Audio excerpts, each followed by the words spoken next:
기도하는 집.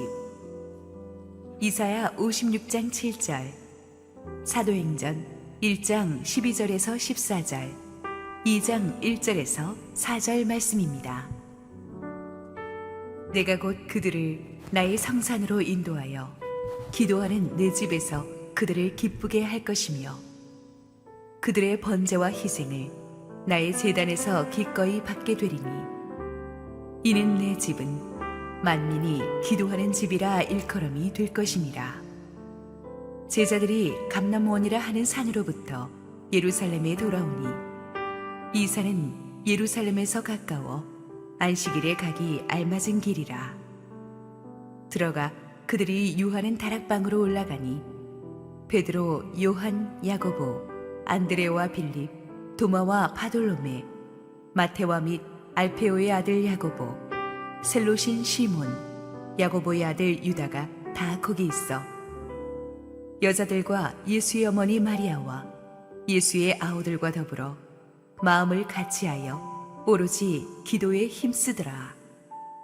오순절 날이 이미 이르매 그들이 다 같이 한 곳에 모였더니 호련히 하늘로부터 급하고 강한 바람 같은 소리가 있어 그들이 앉은 온 집에 가득하며 마치 불의 혀처럼 갈라지는 것들이 그들에게 보여 각 사람 위에 하나씩 임하여 있더니 그들이 다 성령의 충만함을 받고 성령이 말하게 하심을 따라 다른 언어들로 말하기를 시작하니라. 할렐루야. 우리 하나님께 감사와 영광의 박수 올려드리겠습니다. 축복된 주일, 우리 현장 예배에 나오신 성도님들과 실시간 온라인 생방송으로 함께하고 계신 국내 모든 성도님들에게 하나님의 은혜가 충만하게 임하기를 원합니다. 함께 기도하시고 말씀 보겠습니다. 주님 은혜를 감사합니다. 오늘도 하나님 추운 날씨를 녹이는 성령의 뜨거운 말씀을 주시고 부족한 종은 온전히 감춰 주시옵소서. 예수님 이름으로 기도했습니다. 아멘. 오늘은 교회는 네모입니다 시리즈 네 번째 주제인 교회는 기도하는 집입니다 라는 주제를 다루기로 하겠습니다. 오늘의 첫 번째 본문인 이사야서 56장 7절에 내 집은 만민이 기도하는 집이다 라는 것은 신약 성경의 누가복음 19장에서 예수님이 인용하신 말씀이죠.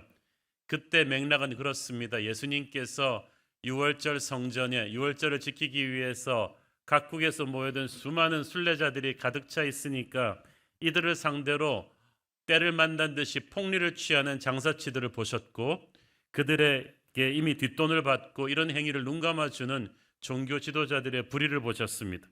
예수님께서 분노하셔서 그들이 장사하는 상을 엎으시고 그들을 성전에서 쫓아내셨죠. 이때 예수님께서 성전을 내 집이라고 하셨는데 내 집을 너희들이 강도의 소굴로 만들었다고 하셨습니다. 온화하신 예수님께서 이렇게 격하게 감정을 표출한 적이 별로 없었습니다. 그런데 성전을 상업주의로 더럽히는 것에 대해서는 불같이 분노하셨죠. 이 말은 예수님께서 교회의 거룩을 그만큼 중요하게 생각하신다는 뜻입니다. 그때나 지금이나 세상의 돈이나 명예, 권력과 인기나 인간적인 방법이 교회를 무너뜨린다면 예수님은 반드시 심판의 회초리를 드실 것입니다. 무엇이 진짜 교회고 무엇이 거룩하지 않은 교회인가? 여러 가지 기준이 있겠지만 진짜 교회는 기도가 가득할 것입니다. 우리 찬양 중에도 교회를 교회되게 라는 찬양이 있잖아요. 무엇이 교회를 교회되게 합니까? 그 교회에 기도가 쌓여 있다면, 기도가 끊이지 않고 흘러나온다면 그 교회는 정말 교회다운 교회겠죠. 왜 그 당시 상업주의가 판치는 그런 강도의 소굴로 교회가 바뀌어졌습니까? 그것은 그 교회의 기도가 죽었기 때문이죠. 종교 지도자들이 기도하지 않았기 때문이죠. 그러니까 성도들의 기도가 사라졌고 성도들의 기도가 사라진 교회는 건물만 있을 뿐 더 이상 하나님의 임재가 없어요. 예수님께서 내 집은 기도하는 집이다라고 교회를 정의하셨어요. 교회의 머리이신 예수님께서 교회의 우선순위가 어디에 있어야 되는지를 분명하게 선포해 주셨습니다. 그 말은 기도하지 않으면 그곳은 더 이상 주님의 집이 아니라는 얘기죠. 그래서 오늘 우리는 교회 머리이신 주님이 분명하게 제시해 주신 교회를 교회되게 만드는 그 정의, 기도하는 집에 대해서 한번 묵상해 보도록 하겠습니다. 교회는 성도들이 함께 모여 기도하는 곳입니다. 오늘의 두 번째 본문인 사도행전 1장 12절 14절 본문을 쭉 보면 예수님 부활 승천하신 뒤에 제자들이 무엇을 했는가를 주목합니다. 여기서 중요한 것은 그들이 예루살렘에 머물러 있었고 마가의 다락방에 모여 있었다는 것인데, 이때 함께 모인 사람들의 구성원이 중요합니다. 그러니까 성경에 써놨죠. 첫째, 예수님의 11 제자들이 다 모였습니다. 예수님의 11 제자가 다 모였다는 것은 비상사태를 뜻하죠. 그런데 예수님의 제자라고 해서 금방 교회 리더가 되는 게 아니에요. 그들은 부끄러운 과거가 있었어요. 겟세마네 동산에서 그들은 기도해야 될 때 기도하지 않았기 때문에 예수님을 버리고 도망친 전력이 있어요. 부끄러워서 고개를 들 수가 없었지만 부활하신 주님이 그들을 다시 회복시켜 주셨습니다. 하지만 그들의 가슴 속에는 아직도 그 비겁함과 주님을 배신한 것에 대한 그런 불안감이 남아 있었어요. 그들이 기도해서 성령 받고 새로 태어나야 되는 거예요. 그래서 기도는 실패하고 부족한 지도자들을 다시 일으켜 세우는 힘이 있습니다. 둘째로 여자들이 함께 모였다고 했어요. 남성 우월주의의 그 시대에 여성들이 함께 모였습니다. 이 여성들은 제자들보다 나은 사람들이에요. 제자들은 도망갔는데 이 여성들은 끝까지 주님의 십자가 앞을 지켰어요. 부활의 새벽에 제일 첫 번째 증인도 그 여자 중에 하나인 마리아였어요. 그래서 기도는 무시받고 천대받던 사람들을, 역사의 가장자리에 있던 사람들을 역사의 중심에 세우는 힘이 있습니다. 이 여자들도 당당하게 이제 사도행전 교회 주역이 되는 거예요. 셋째로 예수님의 가족들이 모였다고 했어요. 예수님의 어머니와 형제들, 예수님의 핏줄이니까 당연히 리더가 되는 거 아닙니다. 예수님의 형제들도 주님 십자가 부활 전에는 예수님을 믿지 않았어요. 인간적인 신앙인 거예요. 그러나 그 인간적인 신앙이 다 깨져버리고 다시 기도하는 성도가 되어 다락방에 모였습니다. 기도는 우리의 인간적인 신앙을 부수고 영적인 신앙으로 새롭게 리세트해 줍니다. 정리하자면 이 다락방에 모인 이 120문도들은 예수님에 대해서 부정적인 생각을 가진 사람들이나 예수님을 적당히 사랑한 사람들은 아니었어요. 예수님을 이용해서 뭔가 해보려는 사람들은 아니었어요. 그런 사람들이 이미 다 도망가 버렸어요. 그들은 진짜 예수님을 사랑하고 주님의 성령을 사모하는 남은 자들입니다. 이들이 교회예요. 교회는 누구나 올 수 있지만 끝까지 남아있는 자는 예수님의 보혈로 거듭난 사람들, 주님을 진실로 사랑하는 주의 자녀들인 줄 믿습니다. 함께 기도하러 모인 사람들이 진짜 성도들이죠. 15절에 보면 이들의 숫자가 120명이라고 했어요. 여기서 참 제가 항상 얘기하지만 안타까운 것은 원래는 120명이 아니라 500명이라야만 돼요. 왜냐하면 부활하신 주님의 모습을 목격하고 주님이 승천하시기 전에 함께 예루살렘에 모여서 성령을 기다리라고 당부한 그 말씀을 직접 들은 사람이 500명이었거든요. 그런데 그 500명이 다 어디 가고 지금 실제로 다락방에 모여서 기도하는 사람들은 120명밖에 안 돼요. 80%가 사라진 거예요. 이유는 모르겠어요. 그렇지만 그들은 하나님의 역사의 주역이 되지 못합니다. 어떤 핑계도 소용없습니다. 기도의 자리에 하나님의 때 같이 있어야 돼요. 나중에 하지 덜 바쁘면 하지 그런 게 아니에요. 기도의 자리에 하나님이 부르셨을 때 끝까지 함께 있는 사람, 그게 진짜 성도죠. 무엇을 기도하느냐보다 누가 기도하느냐가 중요합니다. 십자가의 보혈로 거듭난 하나님의 자녀들의 기도가 하나님한테는 너무나 중요해요. 우리는 기도를 어떻게 하면 유창하게 할 수 있을까를 생각하는데 기도는 유창하게 한다고 되는 게 아니에요. 여러분, 유창하게 말 잘하는 대학 교수님의 말에 여러분이 설득됩니까? 아니면 아무 논리 없이 와 하고 울어버리는 여러분의 자녀에게 설득됩니까? 자녀에게 당기는 거예요. 하나님은 예수님의 보혈로 거듭난 하나님의 자녀의 기도에 끌리십니다. 계시록 5장 8절을 보십시오. 그 두루마리를 취하시며 내 생물과 24 장로들이 그 어린 양 앞에 엎드려 각각 검은 고와 향이 가득한 금 대접을 가졌으니 이 향은 성도의 기도들이다. 성도의 기도다. 누구의 기도가 중요해요? 예수님의 피로 거듭난 하나님의 자녀 성도들의 기도인데 이 기도가 얼마나 소중한지 금 대접에 담았다고 했어요. 기도가 소중하지 않으면 하나님이 아무 그릇에나 담았을 텐데 황금 대접에 담았어요. 여러분의 기도가 금보다 귀하다는 뜻입니다. 그러므로 여러분 기도해 놓고 낙심하지 마세요. 그 기도 어디 가지 않았습니다. 천국의 황금 대접에 담겨 있어요. 하나님이 그 금대접에 두셨다가 응답해 주실 줄로 믿습니다. 성도들이 함께 드리는 기도, 이게 중요합니다. 이 함께 드리는 기도가 하나님 앞으로 빠르게 전달이 되죠.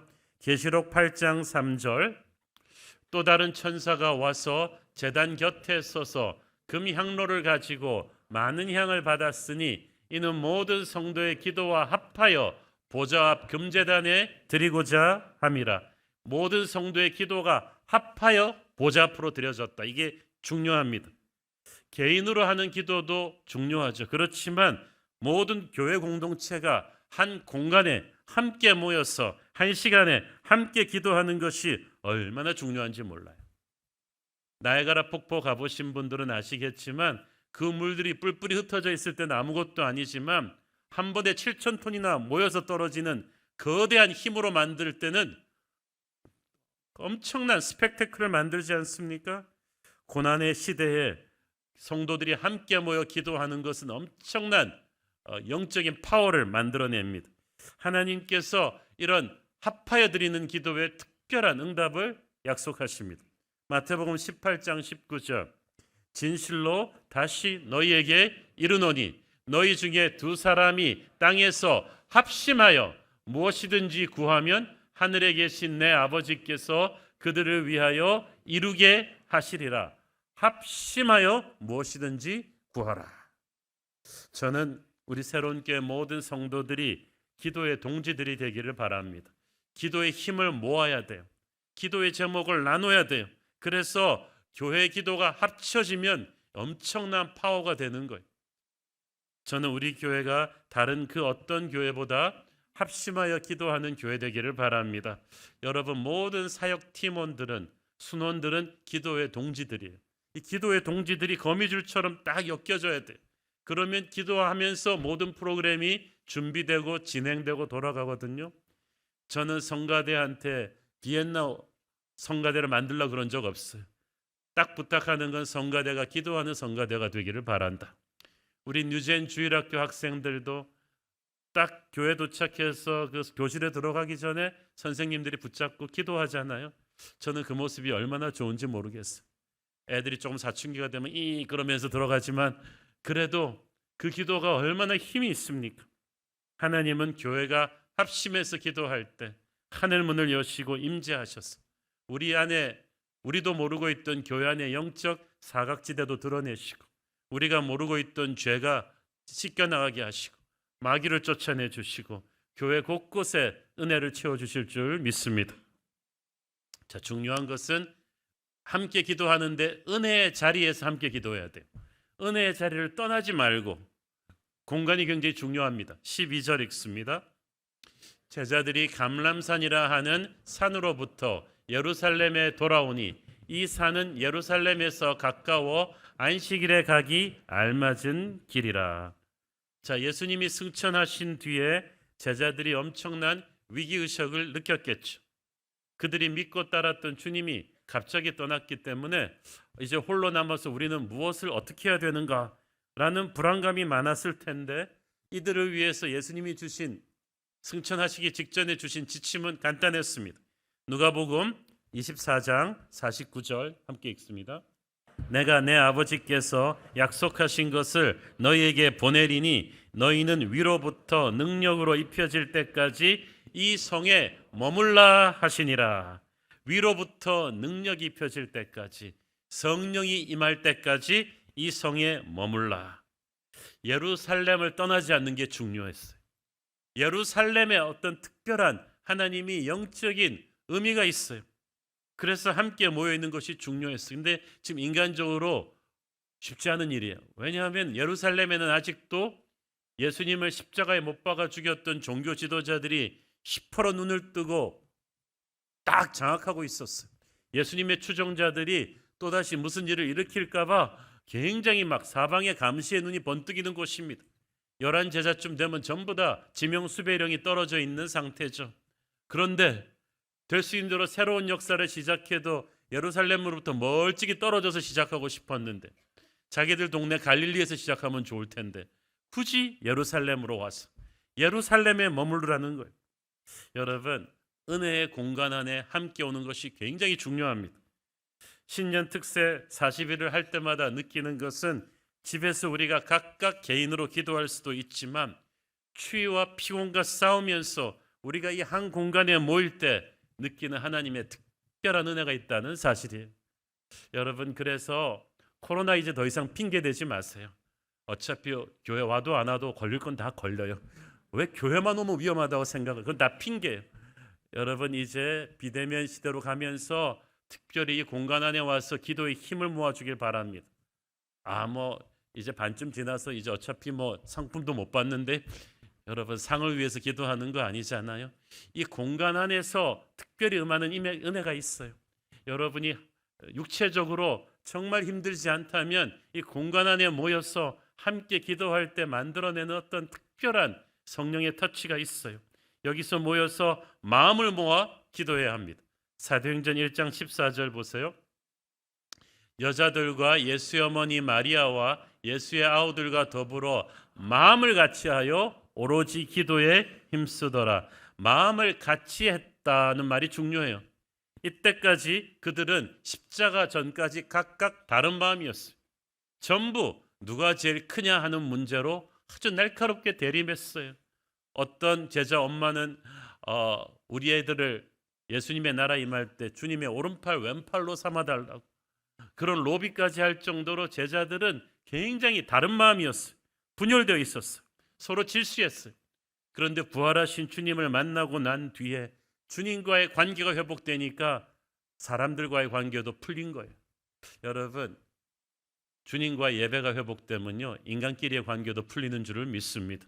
정말 한 사람 한 사람이 주님을 뜨겁게 예배하고 기도하는 교회 교인들은 안 싸웁니다. 싸우는 교회는 가보면 이미 예배가 무너졌던 거예요.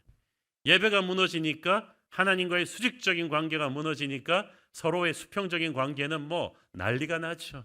그런데 그들이 한 마음이 되었어요. 함께 십자가를 통과하고 함께 부활을 체험하고 나서 한 마음으로 기도한 거예요. 이게 중요한 거예요. 마귀는 분열의 영입니다. 우리가 서로 사랑하고 한 마음이 되기 위해서는 함께 기도해야 돼요. 교회가 분열되고 시끄러운 거 함께 손잡고 기도해 본 지가 오래되었기 때문이에요. 교회의 비평과 불평의 말들이 난무하는 거 함께 기도해 본 지가 오래되었기 때문이에요. 기도하면 큰 문제도 작은 문제 되지만 기도하지 않으면 작은 문제도 큰 문제 됩니다. 우리 교회 교육자 회의할 때도 당회에서도 항상 기도를 하는데, 특히 당회 같은 경우는 우리 장로님들이 정말 기도의 용사예요. 한 분기에 한 번씩 기도실에 들어가서 뜨겁게 합심 기도를 하고 당회를 합니다.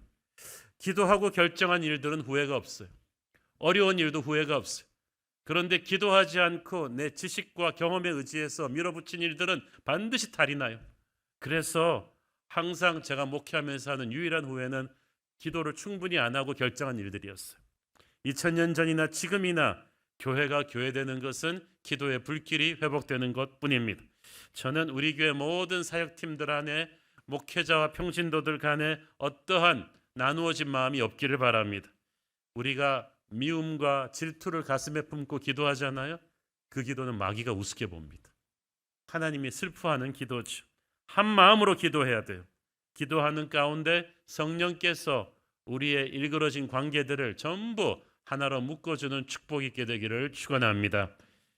전심으로 계속 기도해야 돼요. 저는 이 14절에 그들이 오로지 기도에 힘썼더라는 말이 굉장히 가슴에 와닿습니다. 어떤 영어 성경 번역엔 보면 they devoted themselves, devotion으로, 전심으로, 총력전으로 기도했다는 뜻이. 이것저것 사이드로 딴짓하면서 찝찝하니까 끼워 넣기로 대충 기도한 게 아니에요. 기도를 해치워버리는 분들이 있어요. 교회 사역팀들 모여서 뭐 딴 거 하기 전에 찝찝하니까 일단 빨리 기도하고 시작합시다. 이런 식으로 하는 건 기도를 해치워 버리는 거. 여러분, 사역을 잘하기 위해서 기도하는 게 아니라 기도 자체가 사역이에요. 기도의 용사는 어떤 부서에 갖다 놔도 부흥을 일으킵니다. 아, 저 사람은 이렇게 잘 되는 데만 가나 봐. 아니에요. 그 사람이 가서 잘 되는 거예요. 왜? 기도의 용사니까 하나님의 임재를 갖고 갔거든요. 그래서 여러분, 뭐든지 할 때도요, 전심으로 해야 돼요. 그 돋보기가 태양빛을 집중시켜서 종이를 태우잖아요. 기도도 집중력 있게 전심으로 해야 성령의 불이 일어나는 거예요. 여러분, 뭐든지 세상 일을 할 때도요, 어떤 독보적인 위치에 도달한 사람들 보십시오. 팔방미인 아니에요. 자기 하는 일에 전심으로 집중한 사람이에요. 세계적인 축구 선수들 보세요. 축구하고 야구하고 탁구하고 골프하고 이거 여러 지 하면서 놀고 박물관에도 놀러 가고 이러다가 축구 잘하는 사람 보셨어요? 아니에요. 게임도 다 축구만 하고 놀 때도 다 축구를 생각하고 하루 종일 축구에 전심을 모을 때 세계적인 플레이가 나오는 게, 여러분 어떤 직업도 그렇지 않아요? 하물며 기도이겠어요? 여러분, 기도를 건성건성하지 마세요. 저는 여러분이 기도에 진심이기를 바랍니다. 힘을 모아야 돼요. 전력 투구해야 돼요. 이게 승부처거든요. 성령을 기다리는 사도들이 모여서 세미나하지 않았어요. 논쟁하지 않았어요. 회의하지 않았어요. 집단 시위하지 않았어요. 오로지 기도에 집중했어요. 교회는 그런 곳이, 사람들이 많이 모이지만 우리는 다수결 투표하는 것이 아니고 대중의 힘으로 뭔가 하는 게 아니에요. 교회는 함께 기도하기 때문에 민주적인 곳이 아니라 영적인 곳인 줄 믿습니다. 마가다락방의 성도들이 집중해서 기도했을 뿐 아니라 간절하게 기도하죠. 기도는 넥타이 메고 앉아서 고상하게 이렇게 휘파람 불면서 하는 그런 편한 것이 아니에요. 주님 아니면 안 된다는 영적인 발버둥, 사면 초과의 위기에 몰린 사람이 오직 구원자는 주님뿐이라는 것을 고백하면서 터뜨리는 영혼의 통곡이죠. 이런 간절한 기도가 열정을 만들고 이 열정이 하나님의 마음을 엽니다. 저는 여러분이 절망을 선언하면서 기도하는 법을 배우기를 바랍니다. 제가 지금까지 주님의 일을 해왔지만 인간적인 생각과 계획과 방법대로 하다 보니까 힘은 힘대로 쓰고 열매는 없고 사역은 하지만 마음에 평안과 기쁨이 없어서 지쳤습니다. 주님, 나를 불쌍히 여겨 주십시오. 성령을 부어 주십시오. 하나님의 기쁨과 하나님의 능력을 주십시오. 이런 기도를 여러분 한번 해보시라는 거예요. 다락방의 성도들이 기도의 진심이었어요. 전력 투구해서 집중해서 간절하게 기도하는 것을 열흘간 쉬지 않고 합니다. 사도 바울이 쉬지 말고 기도하라 그랬는데 이게 굉장히 중요한 말이에요. 기도는 호흡이에요. 여러분, 호흡을 쉬지 않고 매일매일 조금씩 계속하는 게 중요해요. 여러분, 일주일 동안 쉴 수만, 하루에 다 쉬어버리고 일주일 내내 숨 안 쉬고 살 수 있어요? 그런데 왜 기도는 영의 호흡인데 주일날 다 해버리려고 그러세요? 주일날 싹 다 해버리고 일주일 내내는 기도 안 하고 살고, 신년 40일 때 기도 다 해버리고 남은 이제 10개월 동안에는 그냥 기도 안 하고 살고 그럴 거예요? 기도는 쉬지 않고 해야 되는 거예요. 이 쌓아야 돼요. 다들 기도를 하긴 하죠. 그렇지만 충분히 쌓질 않아요. 영적인 혈이 뚫릴 때까지 해야 돼. 이게 하루아침에 붙는 습관이 아니에요. 제대로 된 프로축구 선수가 되려면은 적어도 어릴 때부터 기본기를 10년을 쌓아야 된다고 합니다. 기본기가 뭐예요? 패스, 드리블, 슈팅, 달리기 이런 훈련을, 그 지리한 훈련을 매일매일 수도 없이 어릴 때부터 반복해서 완전히 몸에 딱 배게 해야 되는 거예요. 기도가 그래요. 어릴 때부터 기도의 내공이 쌓여야 돼요. 그래서 위대한 주의 종들이 나오는 거예요. 요한 웨슬리나 조지 위필드 같은, 빌리 그레함 같은 위대한 하나님의 종들의 역사는 그 한순간에 설교 잘해서 나온 게 아니에요. 어릴 때부터 부모님부터 물려받은 기도의 전통으로 쉬지 않고 기도해서 그게 쌓인 거예요. 그래서 쉬지 않고 기도해서 영적인 기본기가 쌓이면 그게 인생의 결정적인 순간에 홍해를 가르는 실력이 되는 거예요. 특히 우리 청년들 젊고 건강할 때 기도하는 습관을 몸에 딱 붙이십시오. 그게 여러분 나이가 들어서 인생의 크고 위기의 순간에 힘을 발휘할 거예요. 다니엘 보세요. 10대 때부터 그 기도를 축적을 하니까 80 노인이 돼서 사자구를 이겨내잖아요. 여러분의 인생을 가늠하는 결정적인 순간에 어떤 결정적인 영적인 능력이 필요할 때 그 능력을 어디다 갖다 씁니까? 젊은 날부터 축적해놓은 기도의 힘이죠. 이게 폭발하는 거예요. 하나님의 마음을 이해하고 하나님의 능력을 다운로드하려면 젊은 날부터 쉬지 않고 기도를 축적하는 여러분 되기를 바랍니다. 특히 고난 중에 드리는 자녀들의 기도는 하나님 앞에 아주 향기롭죠. 교회가 그렇게 함께 기도할 때 영적인 내공이 쌓이고 그렇게 되면은 영적인 세계에 지진이 일어납니다.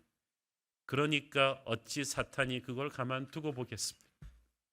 여러분의 개인이나 교회에 가장 극심한 영적인 공격이 오는 때는 우리가 함께 힘을 모아 기도하려 할 때예요. 분열과 시기와 우울증과 폭력과 음란과 열등감의 화살들을 마귀가 그냥 총동원해서 쏘아댑니다. 과거에 여러분을 아프게 했던 그 사돈의 팔촌의 상처의 트라우마까지 막 다 생각이 나면서 막 밀려오는 거예요. 그 말은 마귀가 그만큼 아프다는 거야. 여러분 40일 기도할 때 지금 중간점 돌았는데 힘들죠? 마귀는 죽을 맛입니다. 지금 매 새벽마다 여러분보다 먼저 일찍 일어나가지고 어떻게 하면 이 기도를 못하게 할까 막으면서 피곤하다고 주저앉히고 북극 한파라고 주저앉히고 코로나라고 주저앉히고 온갖 것들이 다 밀려와요. 기도할 컨디션이 안 될 정도로 막 부부싸움도 해요. 그렇지만 완벽한 기도하는 컨디션이 어디 있어요? 컨디션이 안 되니까 기도해서 그 컨디션을 만드는 거잖아요. 영적인 공격이 심할 때 그만큼 몸을 움직여서 기도의 자리로 달려나가야 돼요. 기도하기 시작하면은 어느 순간에 해보신 분들은 알죠? 기도할 컨디션으로 돌아와 있는 거예요. 영적 전쟁의 향방이 이 기도를 통해 바뀌고 있습니다. 기도할 때 하나님께서 우리 주변에 보호막을 둘러쳐 주시고 담대하게 적의 대열을 무너뜨리는 능력도 주십니다. 그래서 교회 안에서의 어떤 공동체 또 사역팀 안에 불평 불만이 많고 어수선하다면 기도 시간을 딱 2배로 늘려야 돼. 그 순을 맡고 있는 순장님들 불평하지 말고 더블로 기도하세요. 사역팀장님들 여러분 사역에 자원자가 없다. 돌아다니면서 사람한테 어려운 소리 하지 말고 기도하세요. 성령께서 메뚜기 떼처럼 막 부어주실 거예요. 기도하는 팀 안에서 우리는 은혜로운 기적이 일어나는 것을 체험할 것입니다. 성도들의 기도가 보이지 않는 영적 세계의 판도를 바꿉니다. 계시록 8장 5절을 보면은 기도가 올라간 뒤에 천사가 그 기도를 땅에다가 쏟아 부으니까 7 나팔이 울려 퍼지면서 하나님의 심판이 땅에 임합니다. 그 말은 무슨 말이에요? 하나님은 우리의 기도를 통해서 죄로 물든 이 세상을 심판하시는 거예요. 우리의 기도가 현실로 돼서 내려오는 거예요.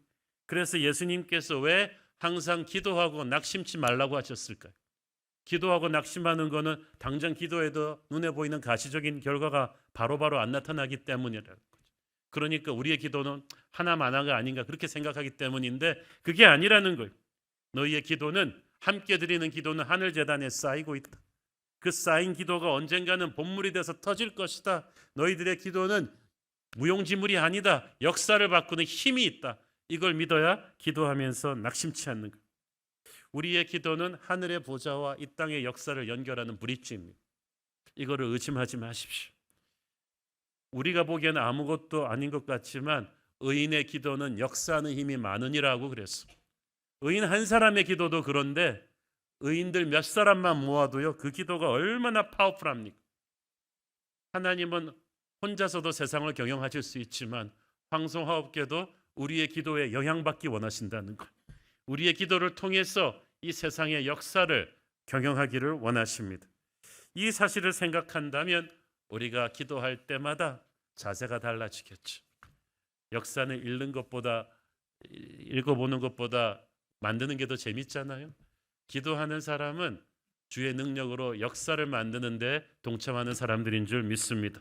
예수께서 말씀하시기를 우리가 땅에서 무엇이든지 풀리거나 메워 놓으면 하늘에서도 풀리거나 매일 것이라고 하셨어요. 그 말은 땅에서 드리는 우리의 기도가 보이지 않는 영적인 세계에서 마귀를 묶어버리고 천사의 능력을 풀어놓는 엄청난 힘이 있다는 거예요. 그러므로 걱정할 시간이 있으면 기도합시다. 불안해할 힘이 있다면 기도합시다. 여러분, 걱정하는데 얼마나 많은 힘을 써야 되는지 아세요? 그 힘이 있으면 새벽기도 나올 수 있죠. 너무나 불안하기 때문에, 너무나 무섭기 때문에, 너무나 괴롭기 때문에 이 자질그레한 문제들을 나 혼자 쓸어안고 있기에는 미칠 것 같기 때문에 와서 기도하는 거예요. 하나님 앞에 쏟아놓을 때 하나님께서는 그 두려움이 변하여 역사가 되게 하시는 줄 믿습니다. 교회가 함께 기도할 때 성령이 임합니다. 120 성도들이 이 마가다락방에서 열흘이 넘도록 전력을 다해서 한 마음으로 기도합니다. 우리가 성지순례 가볼 때 실제 그 마가다락방 곳에 가봤는데 이 공간의 반의 반도 안 돼요.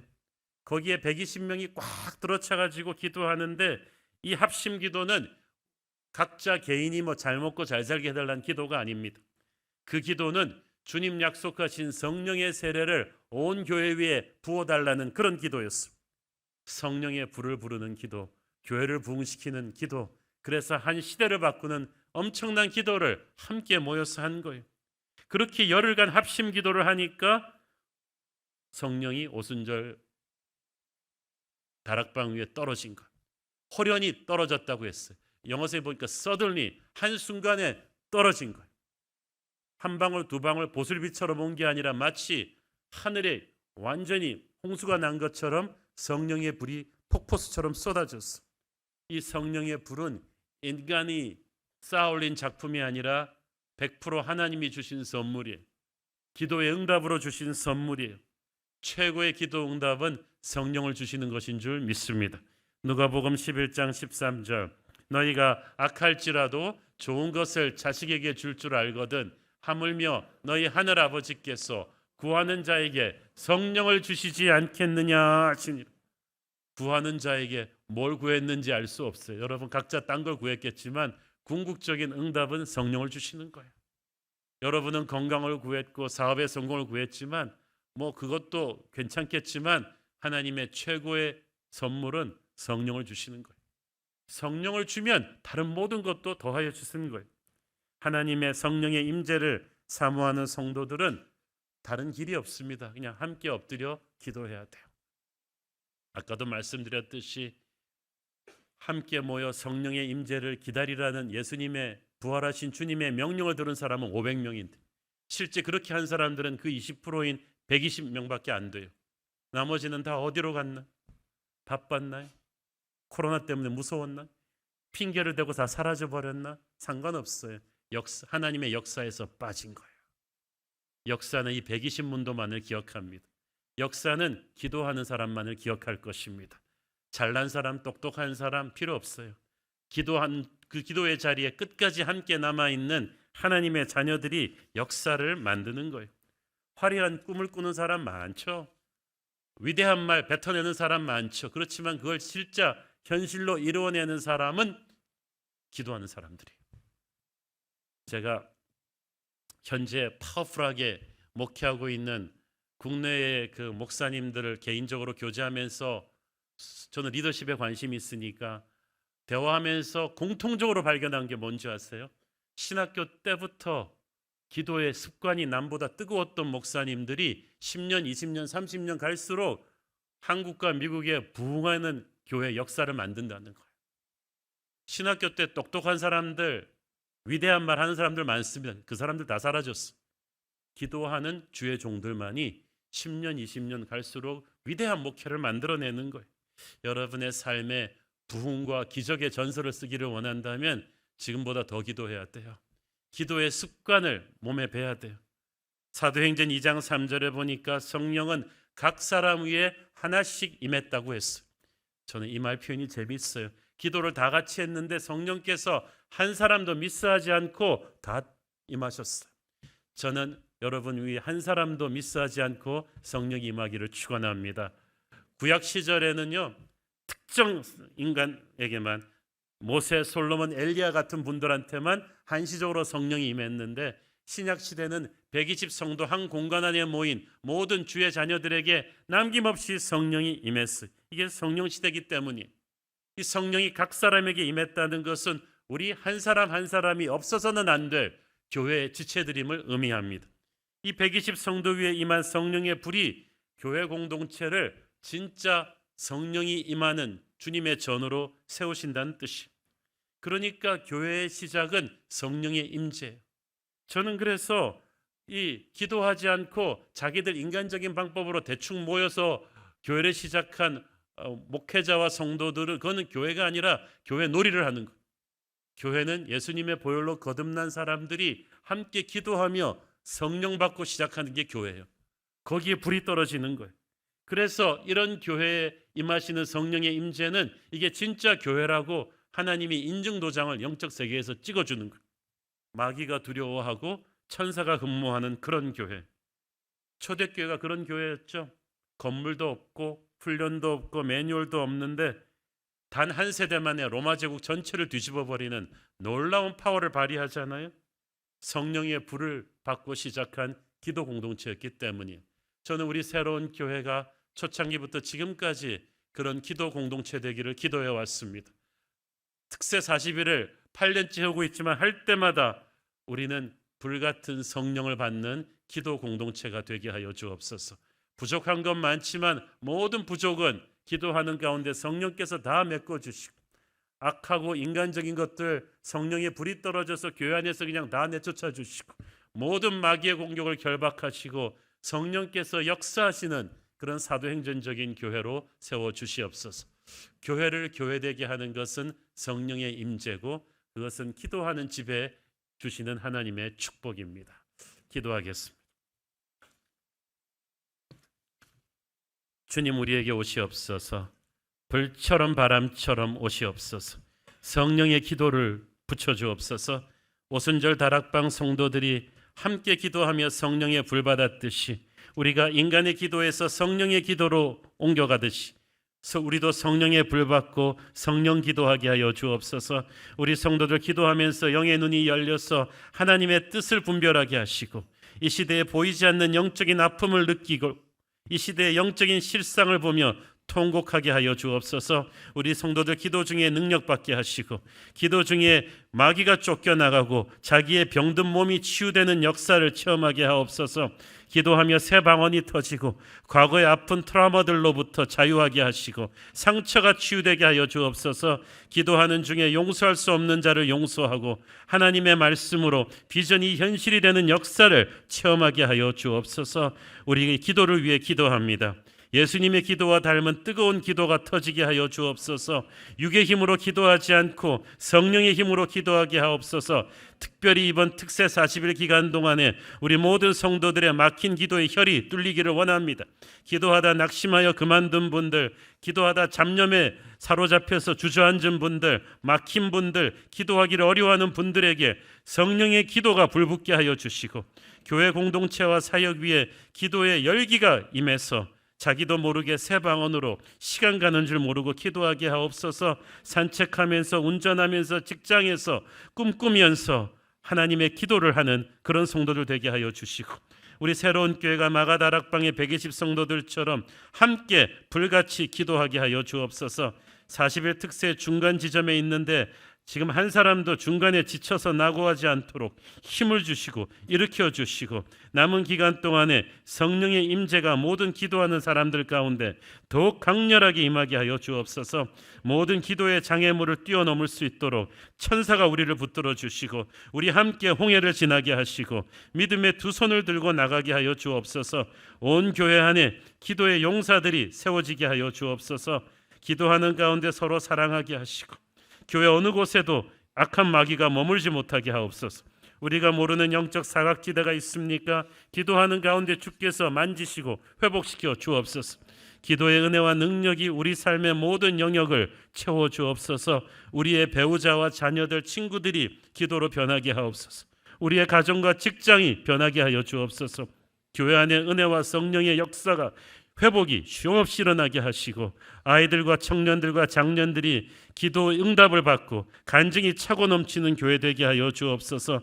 기도를 갈망하는 열망이 우리 안에 샘물처럼 솟아나게 하여 주옵소서.